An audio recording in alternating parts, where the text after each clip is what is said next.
सार्वजनिक कार्यालय प्रबंधन एवं कार्यविधि सिस्टम के अंतर्गत कार्यालय सेवाओं का केंद्रीकरण इस टॉपिक पर आज मैं आपको समझाऊंगा और आपको पढ़ाने का प्रयास करूंगा कि कार्यालय सेवाओं का केंद्रीकरण से आप क्या अभिप्राय होता है।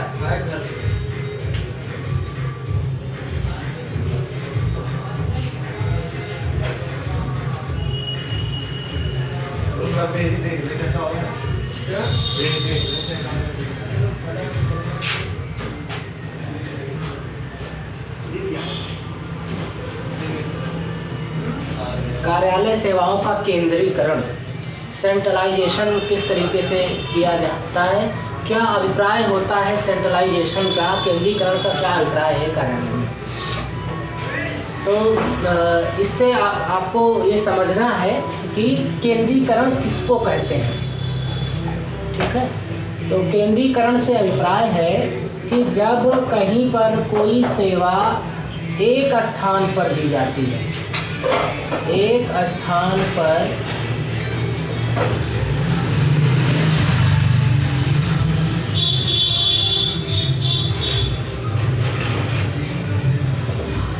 दी जाने वाली सेवा आपका केंद्रीकरण कहलाती है।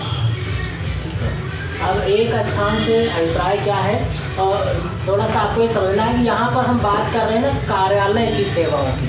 अब कार्यालय आप जानते हैं कि ऑफिस को कहते हैं, और यह भी एक स्थान, निश्चित स्थान होता है कि जहाँ एक ऐसा निश्चित स्थान जहाँ पर कुछ कर्मचारी अधिकारी बैठ करके कार्यालय संबंधी कार्यों का निस्तारण करते हैं, अपनी सेवाओं को प्रदान करते हैं, ऐसे स्थान को हम कहते हैं कार्यालय।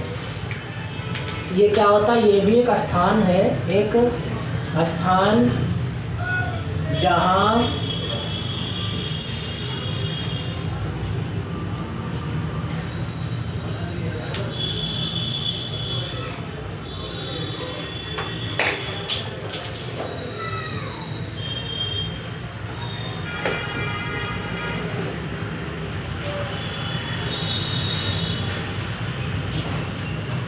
ऐसा स्थान जहां कर्मचारी सेवाओं को प्रदान करते हैं। ठीक है, और यहाँ से आपने देखा एक स्थान पर दी जाने वाली सेवा की कहलाती है केंद्रीकरण। तो ये केंद्रीकरण की जो सेवाएं होती हैं कहाँ होती हैं, कार्यालय में प्रदान की जाती हैं। अब थोड़ा सा और आपको डिटेल में समझना है कि केंद्रीकरण से क्या अभिप्राय है। यह एक कंपनी है, ठीक है, जिसके कार्यालय में आप काम करते हैं। ठीक है, और इसमें बहुत सारे विभाग हैं, ये विभागों के नाम हैं।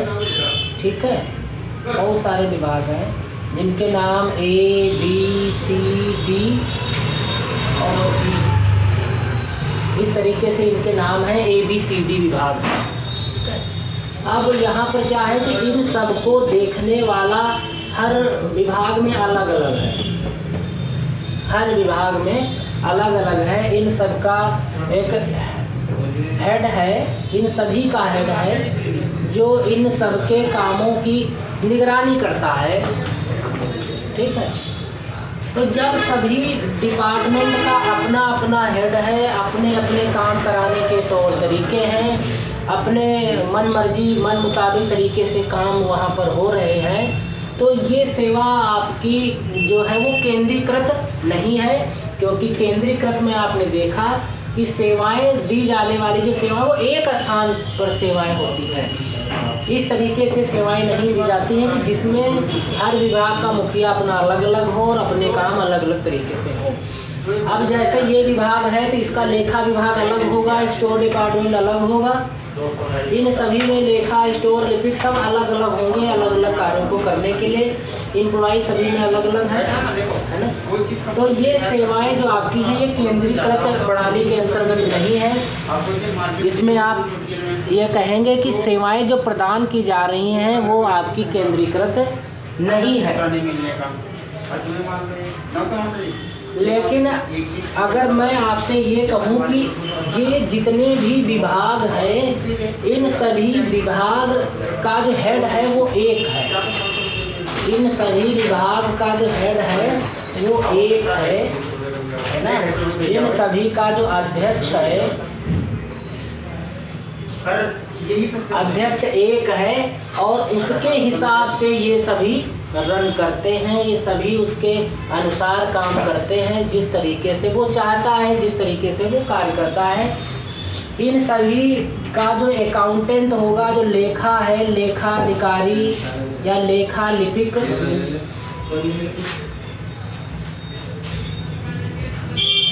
वो एक होगा। अगर इनको स्टोर में जो सामान की ज़रूरत है तो इन सभी का जो भंडार रूम है, भंडारण है, वो एक होगा, स्टोर एक होगा।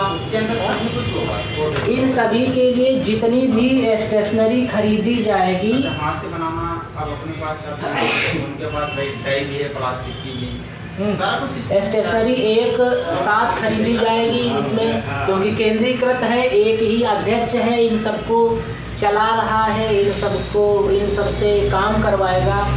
फॉर्म सबके लिए जो छपेंगे वो फॉर्म सब एक अधिकारी के निर्देशन पर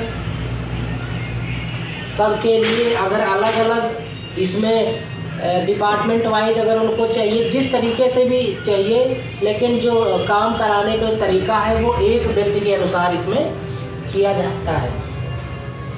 ठीक है, तो अब आपने देखा कि पहले सभी विभाग में काम अलग अलग तरीके से हो रहा था, तो उसको केंद्रीकृत नहीं कहते हैं। जब सभी काम एक साथ हो, एक व्यक्ति के अंडर गाइडेंस में हो, वो जैसा चाहे उस तरीके से काम वहाँ का कराया जाए, तो चाहे तो उसमें लेखा लिपिक, और जिसमें इन सबके जितना लेन देन होगा पैसे का, सैलरी का, खर्चों का, वो एक आदमी रखता है इसमें। तो एक आदमी से पूछने पर तुरंत पता चल जाता है कि अभी हमारे पास करंट की क्या सिचुएशन है ना, हमने कितना इस बार खरीदा, कितना हमने बेचा, पता चलता है। अब कई सारे डिपार्टमेंट होते हैं, सबसे पूछना पड़ता है ना, सबसे पूछना पड़ता है, फिर उसके पश्चात में उनकी टोटलिंग होती है, टाइम लगता है। तो एक आदमी से तुरंत आउटपुट मिलता है। अब स्टोर की बात है कि इन अलग अलग होता तो सब अपना अपना स्टोर में सामान अपना स्टोर करके रखते, फार्म सबके अलग अलग छपवाए जाते, भले ही सभी में सामान एक ही तरीके की फॉर्म यूज होते हो, लेकिन जब अलग अलग मालिक हैं सब अलग अलग छपेंगे, स्टेशनरी अलग अलग आएगी। तो जब सब काम एक ही छत के नीचे, एक ही व्यक्ति के अंडर गाइडेंस में होते हैं, एक ही कार्यालय में होते हैं, तो उस प्रणाली को हम कहते हैं केंद्रीकृत प्रणाली। तो ये आपको समझ में अच्छी तरीके से आ गया होगा। तो कहते हैं कि यदि कार्यालय में सेवा भौतिक रूप से एक स्थान पर प्रदान की जाए तथा उसका प्रबंध एक ही व्यक्ति के हाथों में हो, तो इसे कार्यालय सेवाओं का केंद्रीकरण कहते हैं।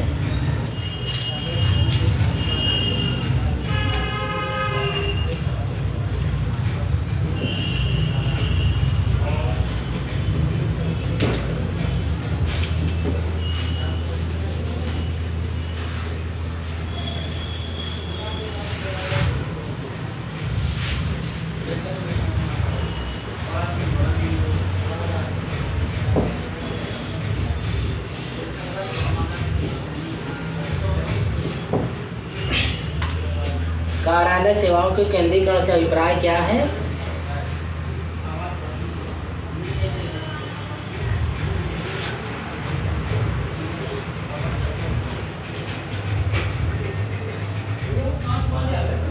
जब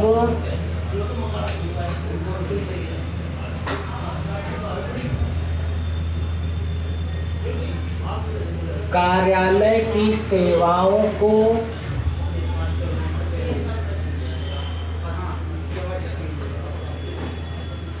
एक ही स्थान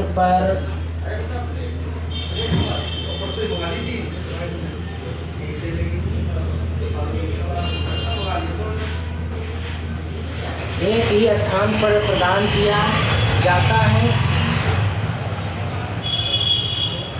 और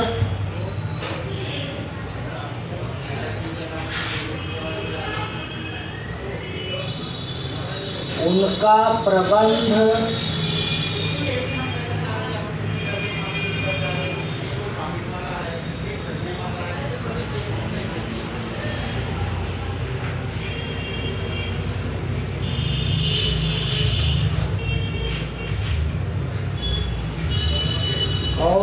का प्रबंध एक ही व्यक्ति के द्वारा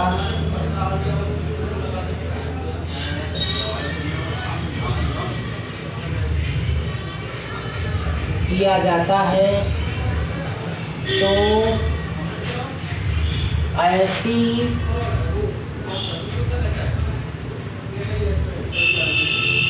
सेवाओं को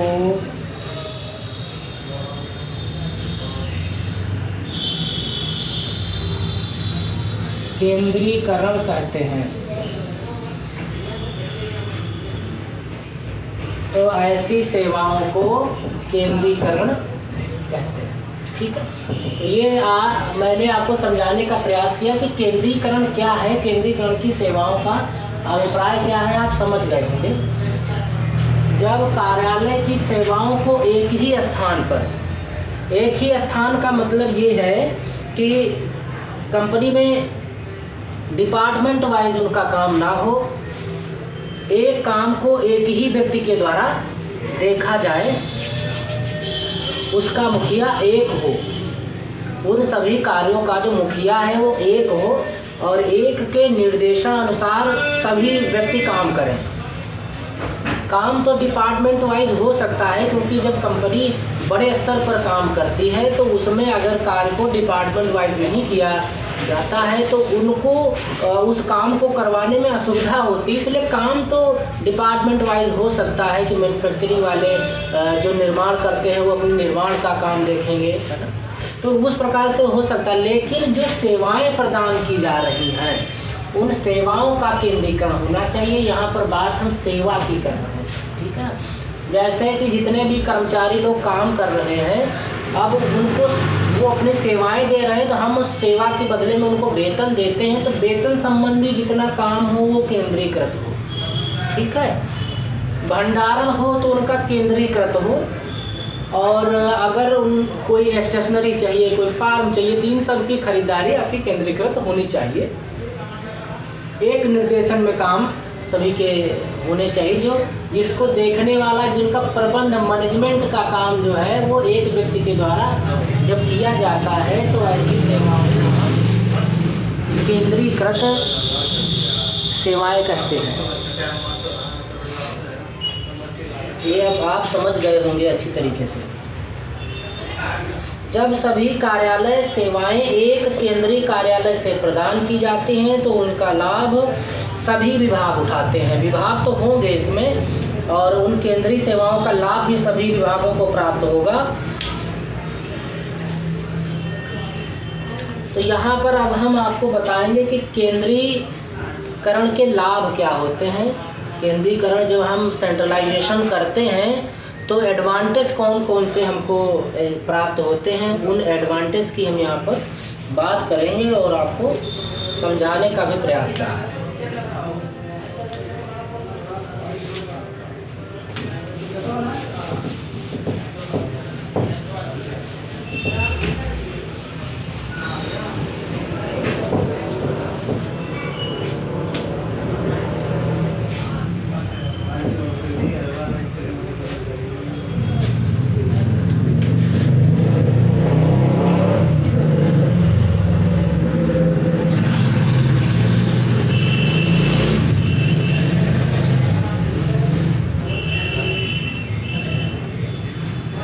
केंद्रीकरण के लाभ क्या हैं?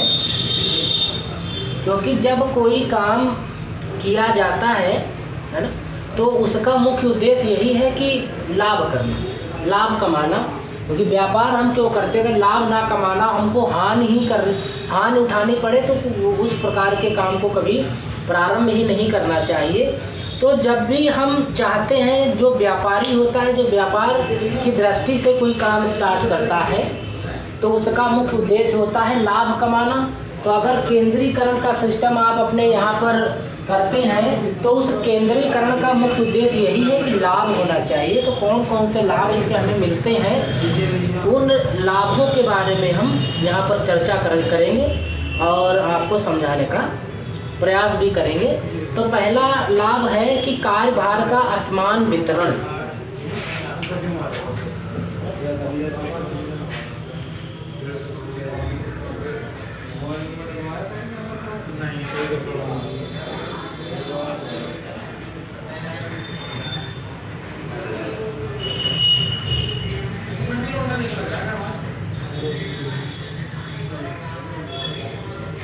कार्यभार का असमान वितरण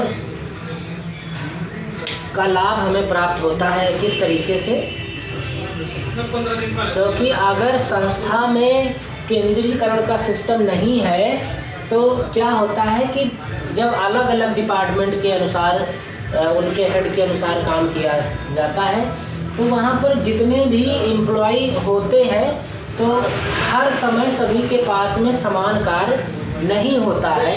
तो कभी अगर किसी डिपार्टमेंट में काम ज़्यादा हो जाता है तो कभी किसी डिपार्टमेंट में काम ज़्यादा हो जाता है। तो जब काम डिपार्टमेंट के अनुसार किया जाता है तो उनके पास में सीमित एम्प्लॉय होते हैं उस कार्य को करने के लिए।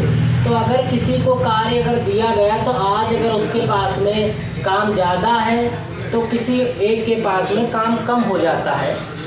ये सिस्टम हमारे पास में होता है जब सिस्टम हमारा केंद्रीकृत नहीं होता है तो वहाँ पर करना पड़ता है काम, क्योंकि दूसरा व्यक्ति हेल्प के लिए भी नहीं जा पाता क्योंकि एम्प्लॉयज़ की संख्या कम होती है, सभी लोग अपना अपना काम उसमें करते हैं। तो जब जिसके पास ज़्यादा काम है तो वो परेशान हो जाता है क्योंकि अब हमारे पास तो उन कामों के लिए उनको करना ही पड़ेगा क्योंकि एम्प्लॉयज़ कम है। तो अब इसमें क्या है केंद्रीकृत सिस्टम में, इसमें जो कार्यभार है उसका असमान वितरण नहीं होता है। हमारे पास में बहुत सारे एम्प्लॉयज़ होते हैं, बहुत सारे कार्मिक होते हैं जिनके माध्यम से हम काम को करवाते हैं। तो अगर किसी के पास में कोई काम है और दूसरे को भी कार्य का वितरण किया गया, तीसरे को चौथे को कार्य का वितरण किया गया है, तो अगर कहीं पर कोई काम ज़्यादा हो जाता है, किसी के पास में काम ज़्यादा है, एकदम से ही बल्क में डिमांड आ जाती है तो एम्प्लॉय ज़्यादा होने की वजह से हम एक जगह से दूसरे जगह पर आदमियों को लगाते हैं। जैसे यहाँ पर 4 आदमी थे, यहाँ 4 हैं, यहाँ 4 हैं और यहाँ पर भी 4 थे, लेकिन अगर यहाँ पर कार्य ज़्यादा हो गया तो हम ये अन्य कार्य हैं इनको भी बंद नहीं कर सकते। तो हमने क्या किया कि यहाँ से 2 व्यक्तियों को इनके पास से, और अगर इनके पास थोड़ा ज़्यादा काम है, मतलब इनकी अपेक्षा ज़्यादा काम है, तो यहाँ से एक आदमी लेकर के हमने यहाँ पर लगा दिया। तो यह जो काम यहाँ पर डिमांड ज़्यादा थी वो हमारा कम समय में हो जाता है और अन्य कार्य भी हमारा बाधित नहीं होता है। ये सिस्टम है केंद्रीकरण का। लेकिन अगर आप केंद्रीकरण का सिस्टम आपके पास नहीं है तो सबके पास तो एक ही एम्प्लॉय है और सबके पास थोड़ा थोड़ा काम है, इसके पास ज़्यादा है तो वो छोड़ करके अपने कार्य को नहीं आ सकते हैं इसके पास में। तो यहाँ पर जो कार्य का असमान वितरण है इसका जो तरीका है वो यही होता है कि जब कार्य ज़्यादा होता है तो एम्प्लॉयज़ की संख्या हमारे पास ज़्यादा है तो हम वहाँ से दूसरे के पास में उसको हम ट्रांसफ़र कर देते हैं जिससे कि हमारा काम आसानी से हो जाता है।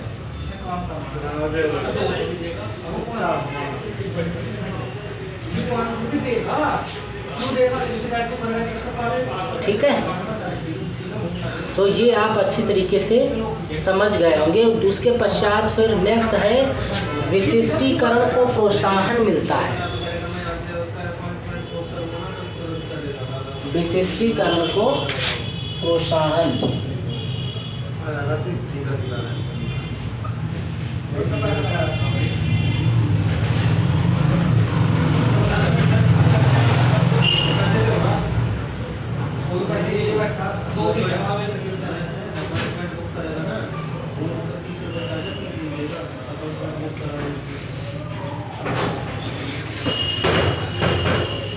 विशिष्टीकरण को प्रोत्साहन।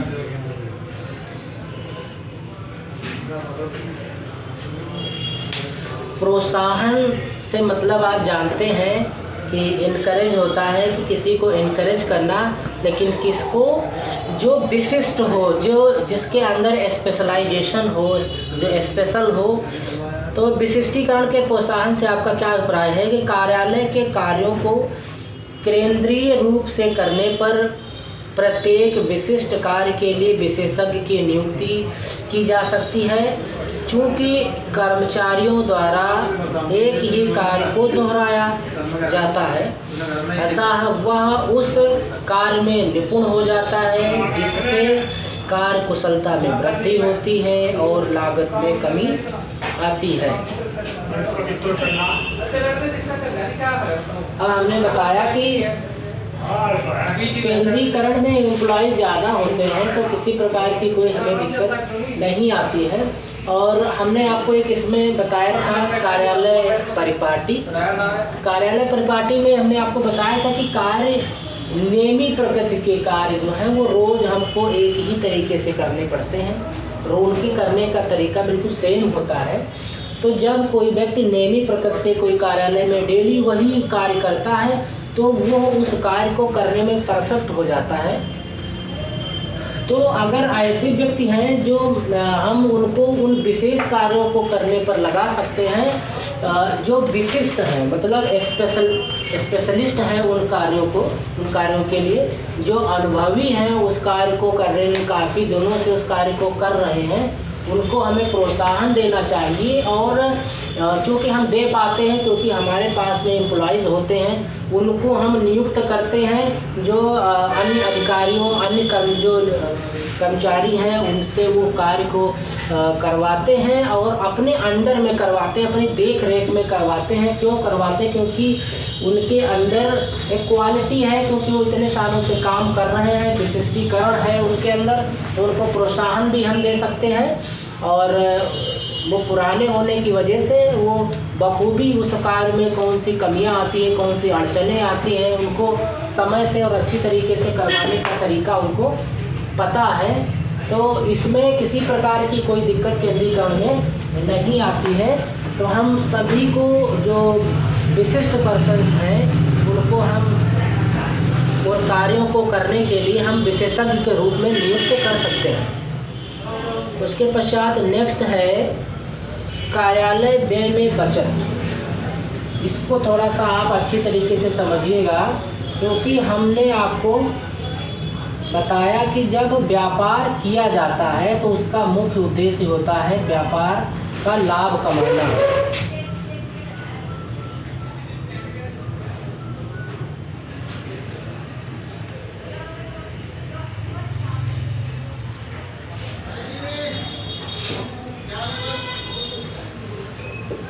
कार्यालय व्यय में बचत, तो बचत किस तरीके से होती है ये आपको समझना है और बचत करना है, तभी तो आपका व्यापार अच्छी तरीके से चलेगा, तभी तो वो प्रॉफिट में होगा। देखिए हमने आपको बताया था कि कैसे बचत करेंगे। बचत करने का तरीका है कि जो व्यय है आपका, व्यय आपका कम हो। जब व्यय कम होगा तभी बचत होगी। व्यय का मतलब खर्च कम हो आपका। तो खर्च कम किस तरीके से होगी ये आपको समझना है, तभी आप अच्छी तरीके से इस कार्य को कर पाएंगे। अभी हमने आपको बताया था कि केंद्रीकरण में सभी कार्य एक साथ किए जाते हैं। जैसे कि अगर आपको कुछ खरीदना है, कोई सामान की खरीदारी करनी है, तो केंद्रीकरण में सभी डिपार्टमेंट से रिक्वायरमेंट लेने के पश्चात वो एक साथ बल्क में खरीदे जाते हैं, है ना। मतलब बड़ी मात्रा में सामान खरीदा जाता है, बड़ी मात्रा में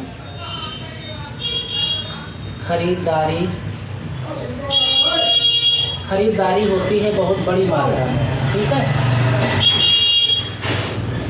अगर हम कोई फॉर्म छपवाते हैं तो वो भी हम बहुत ज़्यादा मात्रा में हम छपवाते हैं।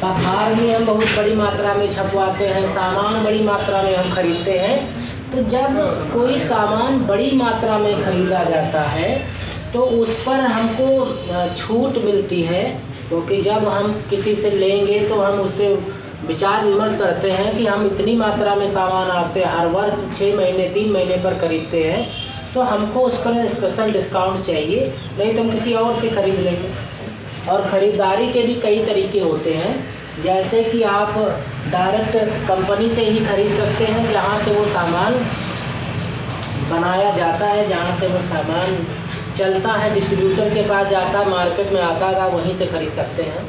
खरीदने के तरीके हैं कि आप टेंडर प्रक्रिया से खरीद सकते हैं, कि टेंडर उसके ओपन करके आप खरीदारी कर सकते हैं, जिसमें भी हमको सामान बहुत ही सस्ती दरों में प्राप्त हो जाता है, समय से और अच्छा मिल जाता है। तो उसमें ख़रीदारी के कई ऑप्शन हमारे पास में अवेलेबल होते हैं, जिनके माध्यम से हम सामान को खरीदने में सक्षम हो पाते हैं। ठीक है, जब आप फॉर्म छपवाओगे तो भी आप बड़ी मात्रा में छपवाएंगे, एक साथ छपवाते हैं। तो जब आप कोई काम आप एक साथ कर रहे हो, हम एक साथ क्यों कर पा रहे हैं और ज़्यादा मात्रा में क्यों कर पा रहे हैं, क्योंकि पहले क्या था कि सभी विभाग अलग अलग थे, A, B, C, D ये विभाग है सपोज़ कीजिए आपके। तो यहाँ पर सभी पहले हर व्यक्ति अपना अपना सामान अलग खरीदता था, तो उसकी मात्रा कम होती थी। तो कम मात्रा में सामान आप लोगे तो वही जनरल रेट में मिलता है, जो सामान्य दरें होती हैं उन्हीं पर उपलब्ध होता है। लेकिन जब हम ज़्यादा मात्रा में ख़रीदते हैं तो अब सभी की डिमांड पूछ करके और एक साथ उसकी खरीदारी हो रही है, तो वो मात्रा उसकी बढ़ जाती है। फार्म की मात्रा सभी में डिपार्टमेंट जो भी फार्म कागजात लगते हैं वो एक साथ हम खरीदते तो एक साथ उसको छपवाते हैं, तो वो भी हमको बहुत ही सस्ती दरों पर उपलब्ध हो जाते हैं। ठीक है,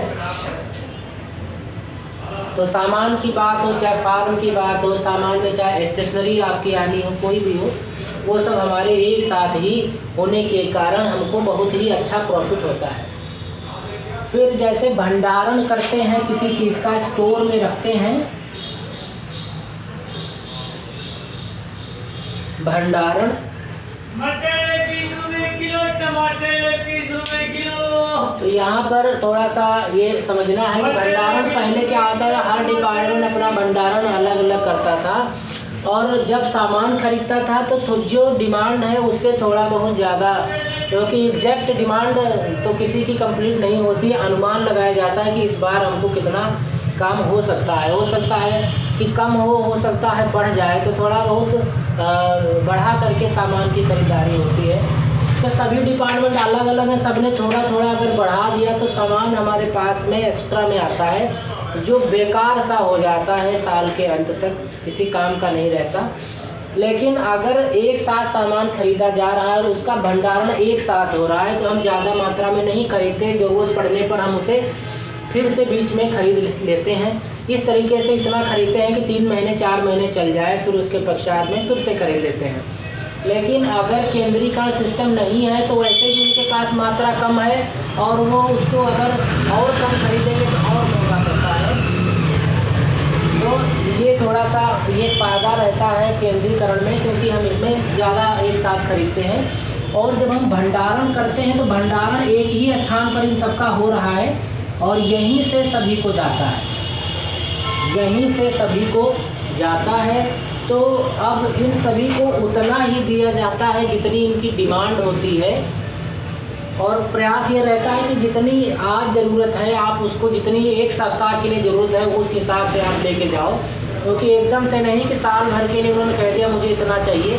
ऐसा देने पर वो उनको अपने वहाँ भंडारण करना पड़ता है, जिसकी वजह से उसको खोने, उसके बेकार होने का खतरा रहता है, उसका डर रहता है। तो भंडारण एक जगह है, 15 दिन के लिए जितना सामान चाहिए वो एक साथ दे दिया गया, फिर ज़रूरत पड़ती तो फिर दिया जाता है, क्योंकि उसका भंडारण केंद्रीकृत सिस्टम के माध्यम से एक जगह किया जा रहा है, उनको भंडारण करने की ज़रूरत नहीं पड़ती है। तो किसी के पास में एक्स्ट्रा सामान नहीं जाता है और वो उतना ही यूज़ करते हैं जितने की उनको डिमांड है, अच्छी तरीके से यूज़ करते हैं। ये फ़ायदा हमको इसमें भंडारण में से हो जाता है कि किसी के पास में एक्स्ट्रा सामान नहीं जाता, जिससे कि वो बेकार होने का उसमें डर नहीं रहता है। ज़्यादा मात्रा में ख़रीदते हैं, ज़्यादा मात्रा में छपवाते हैं तो कॉस्टिंग कम आती है।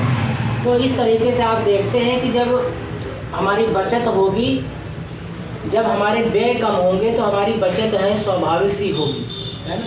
खरीदारी का सिस्टम हमने आपको बताया, इस तरीके से खरीदेंगे तो भी हमारे जो खर्च है वो कम होंगे।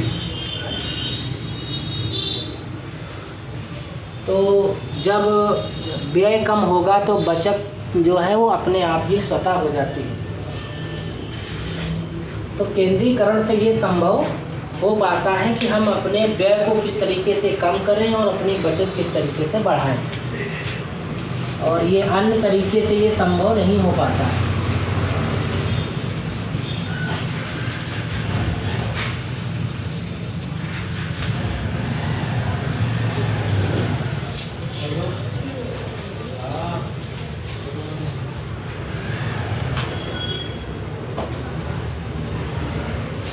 नेक्स्ट है पद्धति एवं साजो सामान का मानकीकरण।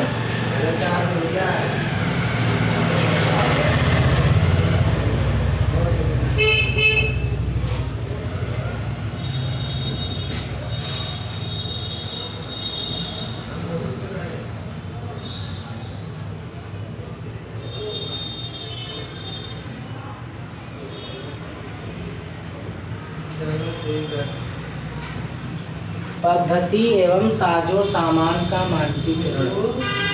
पद्धति मतलब सिस्टम होता है, जो कार्यालय है वो हमारा एक प्रकार का सिस्टम है जिसमें हम काम करवाते हैं, जो काम करवा रहे हैं।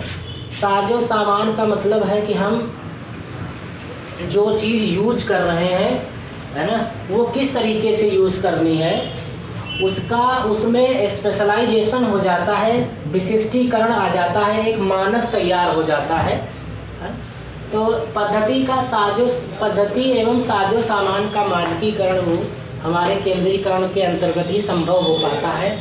क्यों संभव होता है कि मैंने आपको बताया कि इसमें एक कार्य जो है वो एक समस्त कार्य, एक टाइप के समस्त कार्य एक ही व्यक्ति के द्वारा संपादित किए जा रहे हैं। क्यों मानकीकरण होता है? मानकीकरण का मतलब आप जानते हैं मानक, उसका मानक निर्धारित करना कि ये इस तरीके से ही होता है। और जब एक व्यक्ति करता है उस कार्य को, तभी उसका मानक निर्धारित हो पाता है। और अगर अलग अलग डिपार्टमेंट में अलग अलग अधिकारी कर्मचारी के द्वारा उस कार्य को किया जा रहा है तो सबके करने के तरीके अलग अलग हो सकते हैं। कंपनी एक है लेकिन डिपार्टमेंट वाइज अगर काम अलग अलग हो रहा है तो उनके सबके करने का तरीके अलग अलग होंगे। लेकिन केंद्रीकरण में एक प्रकार का कार्य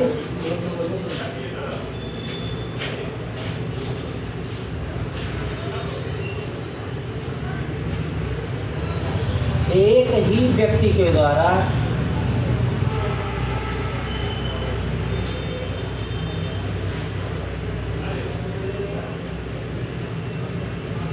एक प्रकार का कार्य एक ही व्यक्ति के द्वारा जब किया जाता है तो उसका एक स्टैंडर्ड तैयार हो जाता है, उसका एक मानक बन जाता है कि इस कार्य को किस तरीके से करना होता है। ठीक है। अब सब विभागों में अलग अलग तरीके से कार्य हो रहा है, हेड के द्वारा जानकारी मांगी गई तो सबके करने का तरीका अलग अलग था, जिससे कि स्पेशलाइजेशन किसी कार्य में नहीं आता है। तो केंद्रीकरण में ये संभव हो पाता है क्योंकि एक प्रकार का कार्य एक ही व्यक्ति के द्वारा संपादित किया जा रहा है, उसको पूरा किया जा रहा है। ठीक है।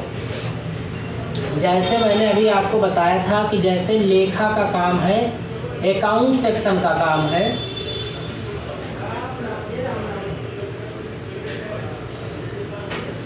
अकाउंट सेक्शन का काम है, तो अब जितने भी कर्मचारी हैं सभी का कार्य जो है वो एक ही व्यक्ति के द्वारा इसमें पूरा किया जाता है। तो किसी प्रकार की कोई दिक्कत नहीं आती है, एक ही व्यक्ति उसको करेगा। जितना कार्य होगा, जिस तरीके से होगा, वो एक व्यक्ति एक ही तरीके से सभी डिपार्टमेंट का काम करेगा। ठीक। तो इसमें किसी प्रकार की कोई अड़चन भी नहीं आती है। और उनका ये पद्धति है, उनका काम करने का जो तरीका है वो एक ही रहता है। ठीक है। और किस कार्य में कौन सा सामान चाहिए, किस तरीके का सामान चाहिए, उन सभी डिपार्टमेंट के लिए फिर एक ही रहता है। और अलग डिपार्टमेंट में जब अलग तरीके से काम होगा तो हर सामान, हर तरीके का फ़ोन भी अलग तरीके से, इस कंपनी में इस डिपार्टमेंट में वही काम हो रहा है, यहाँ पर अलग तरीके से अलग फॉर्मेट है, यहाँ अलग फॉर्मेट है, सिस्टम पूरा चेंज हो जाता है, उसमें स्पेशलाइजेशन नहीं आता है किसी भी तरीके का। इसलिए केंद्रीकरण ज़्यादा प्रभावी होता है क्योंकि उसमें सभी काम एक ही जैसे होते हैं। एक मानक, हर काम का एक मानक तैयार हो जाता है, एक स्टैंडर्ड तैयार होता है और इसमें जो पद्धति होती, सिस्टम होता है, रूटीन जिस तरीके से काम किया जाता है वो भी पूरा सेम रहता है। ये आपने देखा कि केंद्रीकरण के माध्यम से पद्धति एवं साजो सामान का मतलब जो चीज़ यूज हो रही है उसका मानकीकरण हो जाता है। इस तरीके से हमने बताया कि इसमें सभी कार्य एक प्रकार का कार्य एक ही व्यक्ति के द्वारा किया जा रहा है, इसलिए उसका मानकीकरण। तो ये आपको थोड़ा सा समझ में आया है। फिर है कार्य में लोच।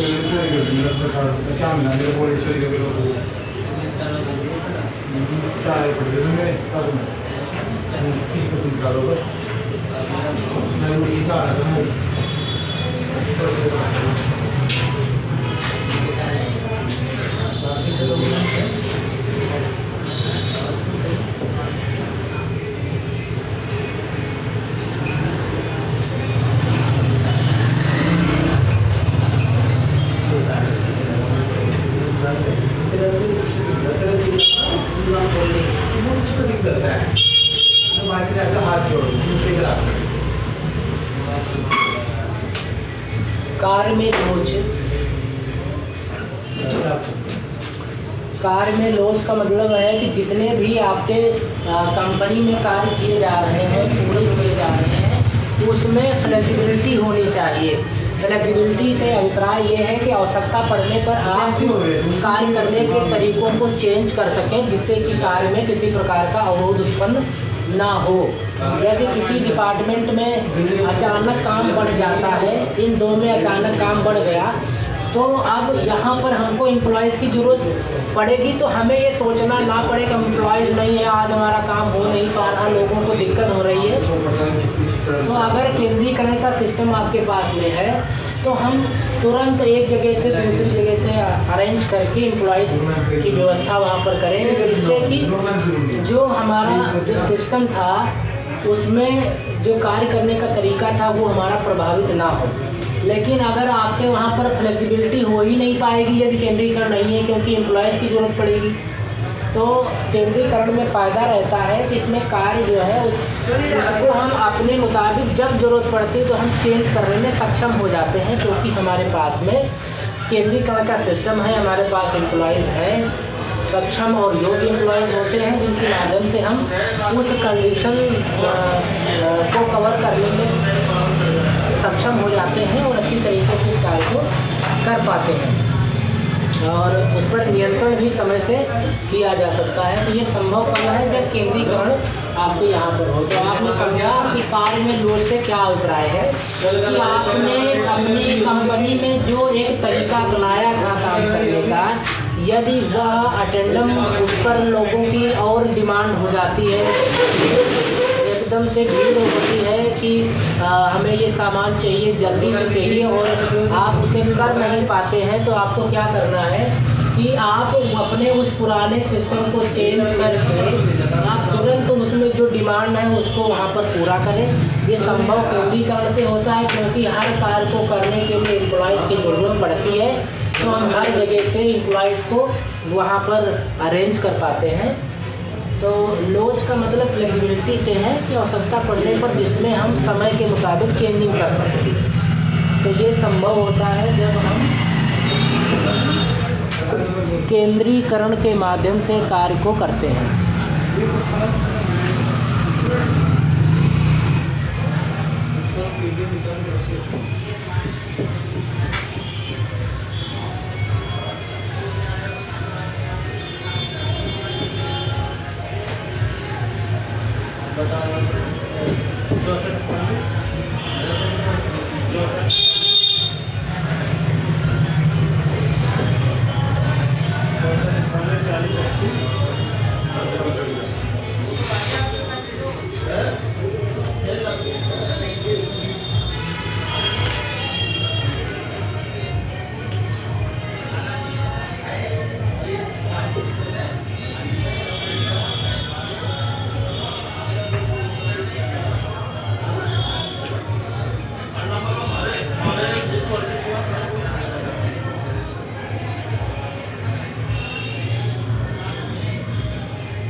प्रभावी नियंत्रण एवं निरीक्षण। नियंत्रण का मतलब कंट्रोलिंग और निरीक्षण का मतलब होता है सुपरविजन करना।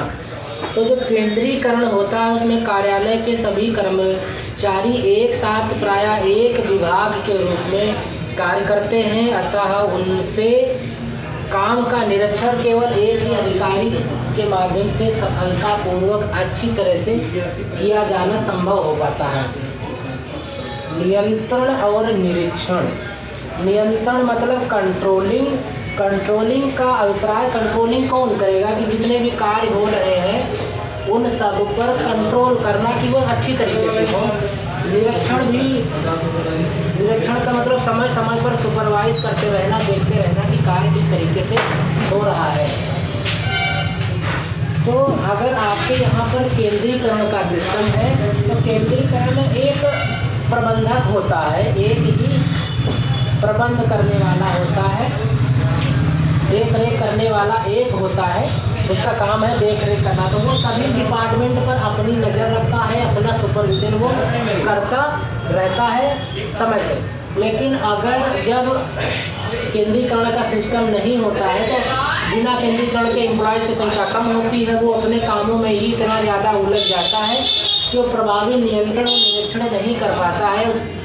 उसको पता ही नहीं चलता कि कब कौन सा काम करना चाहिए। उसके ऊपर बर्डन काफ़ी ज़्यादा होने के कारण वो ऐसा संभव नहीं हो पाता है।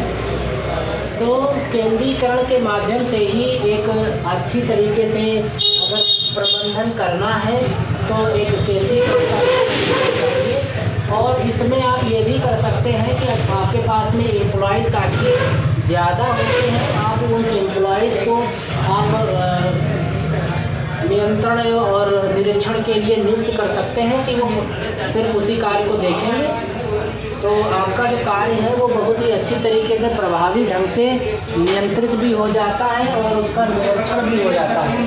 लेकिन केंद्रीकरण के बिना जो सिस्टम होता है, अन्य सिस्टम, उसमें केंद्रीकरण का जो सिस्टम होता है उसमें एम्प्लॉयज़ की संख्या कम होती है, तो निरीक्षण नहीं हो पाता है, नियंत्रण भी नहीं हो पाता, क्योंकि हमको उतना तो काम करना ही करना पड़ेगा। नियंत्रण से अभिप्राय से स्टोर का सामान आपने खरीद लिया, स्टोर में रखा हुआ है, अब वो उसको अब हमें ज़्यादा ही खरीदना पड़ता है, भले ही आगे चल करके उसकी डिमांड ना हो, उसका काम ना हो हमारे पास में, तो नियंत्रण नहीं हो पाता है। लेकिन जब सभी विभागों का एक ही जगह है तो वो अच्छी तरीके से व्यवस्थित तरीके से ही काम किया जाना संभव हो पाता है। तो केंद्रीकरण का सिस्टम प्रत्येक कार्यालय में होना चाहिए, जिससे कि वो समय से प्रभावी ढंग से अच्छी तरीके से वहाँ का काम सुचारू रूप से संपादित हो पाता है। तो आपने देखा कि प्रभावी नियंत्रण एवं निरीक्षण करना संभव हो पाता है केंद्रीकरण में।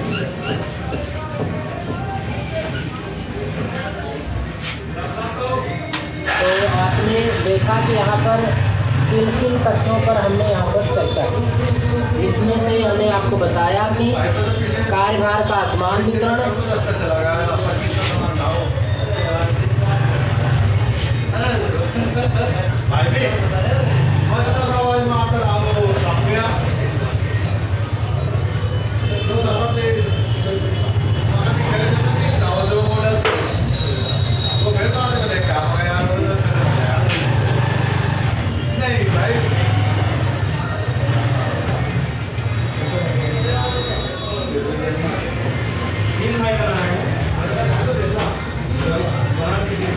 विशिष्टीकरण को प्रोत्साहन,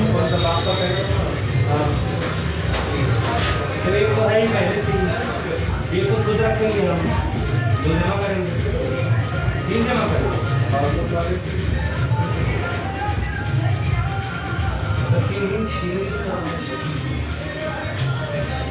कार्यालय व्यय में बचत,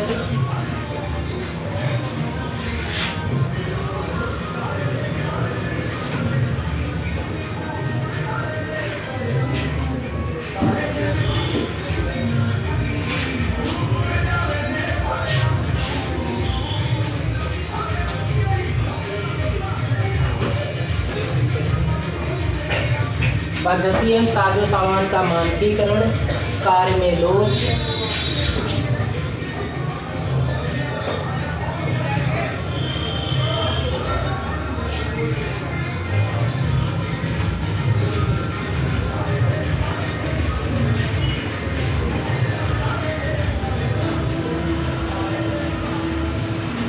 प्रभावी नियंत्रण एवं निरीक्षण, प्रभावी नियंत्रण एवं निरीक्षण,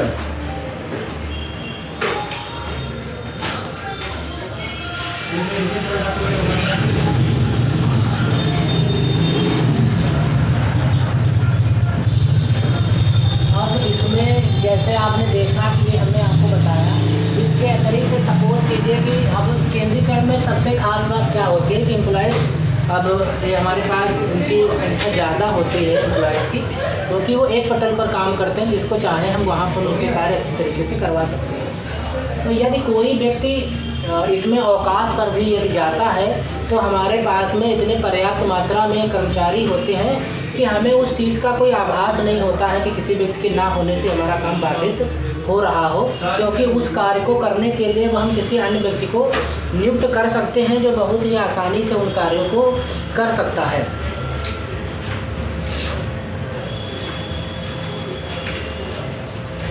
और यहाँ पर व्यक्तिगत कुशलता की भी माप होती है, क्योंकि हम किसी व्यक्ति से कोई भी काम करवा करके अच्छी तरीके से देख सकते हैं। सहयोग एवं समन्वय की सुविधा मिलती है, क्योंकि व्यक्ति यहाँ पर सपोर्टिंग हैंड हमारे पास होते हैं, हम किसी को कहीं पर भी हेल्पिंग हैंड के रूप में यूज़ कर सकते हैं। कार्यालय के भौतिक वातावरण में भी सुधार होता है। और लाभ क्या है इसका कि कार्यालय के भौतिक वातावरण में सुधार,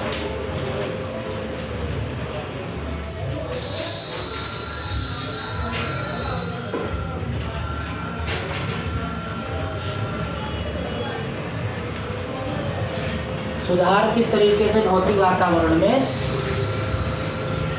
क्योंकि यह केंद्रीकृत सिस्टम है, हर तरीके के कार्य जो है वो एक ही व्यक्ति के द्वारा देखा जा रहा है, तो उसमें जो भी काम उसको करना है वो पूरी कंपनी के लिए करना है, पूरी कंपनी की व्यवस्था उसके हाथ में है, पूरी कंट्रोलिंग उसके हाथ में है, तो वो सबको एक नज़र में देखता है और सब में अच्छी तरीके से काम करने का वो प्रयास करता है।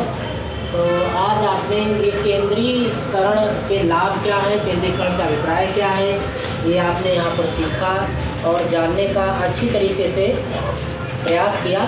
तो आशा करते हैं कि आज की इस क्लास में आपको ये समझ में आया होगा कि केंद्रीकरण से क्या अभिप्राय है और उसके लाभ क्या है। तो आज की इस क्लास को यहीं पर वाइंड अप करते हैं। नेक्स्ट की क्लास में पुनः आपके सम्मुख उपस्थित होकर के आपको कुछ अतिरिक्त समझाने का, पढ़ाने का प्रयास करते हैं। तब तक अपना ध्यान रखें, स्वस्थ रहें और अच्छी तरीके से मन लगा करके पढ़ने का प्रयास करें।